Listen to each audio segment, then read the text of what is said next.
Yun oh, what's up mga boys, magandang hapon. For today's video na gagawin po natin, mag-flex lang ako eh.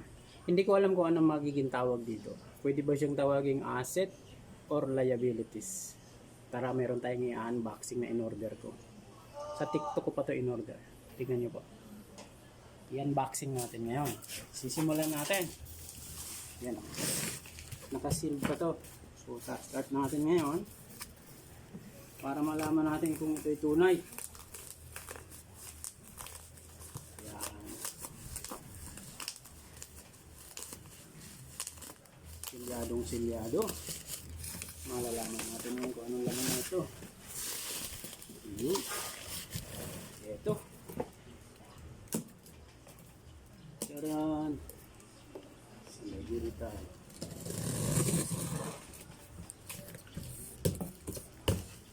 Yun. Generator na generator. Yun mga kapwa, yes.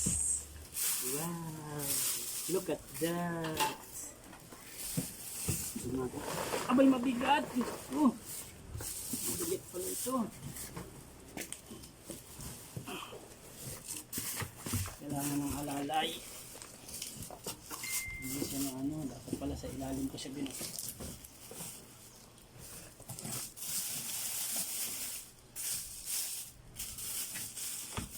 Yun.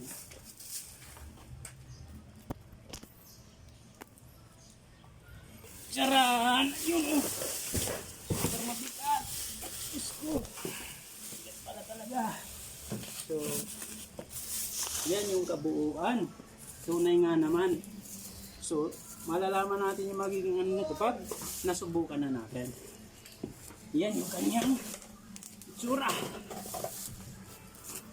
So, check natin kung may mga okay naman siya. Ito yung ano niya. Panglangis.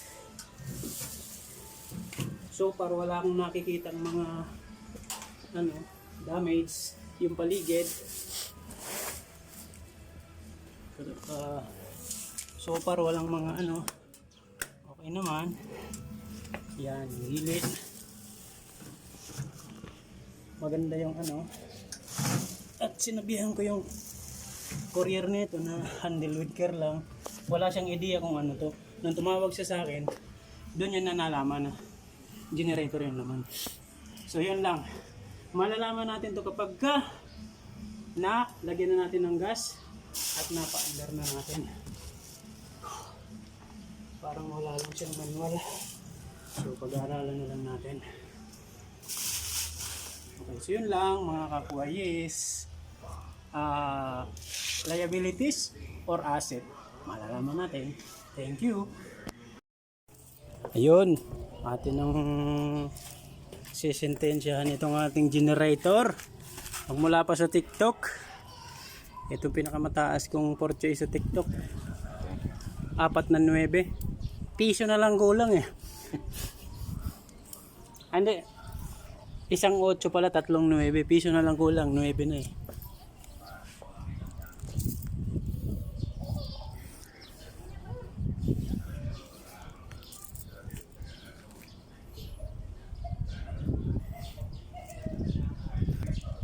Ito?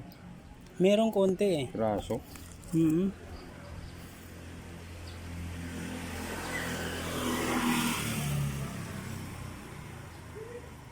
o, nilalagyan na ng langis pang 4 stroke.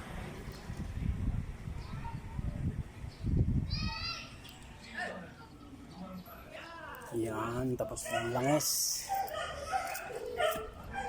Sabay na yan eh. Ito at saka ito eh. Ayun, gasolina naman.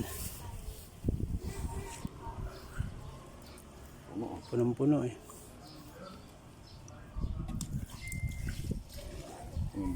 Punong-puno yun.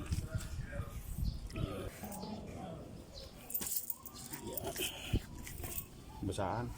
Basahan maganda.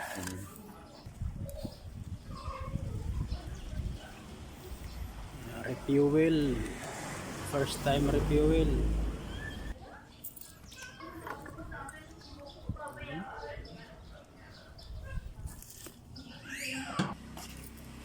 So, ito yung pinakaunang medyo mataas na purchase ko sa TikTok at lakas loob lang talaga nagtiwala sa awa ng Diyos.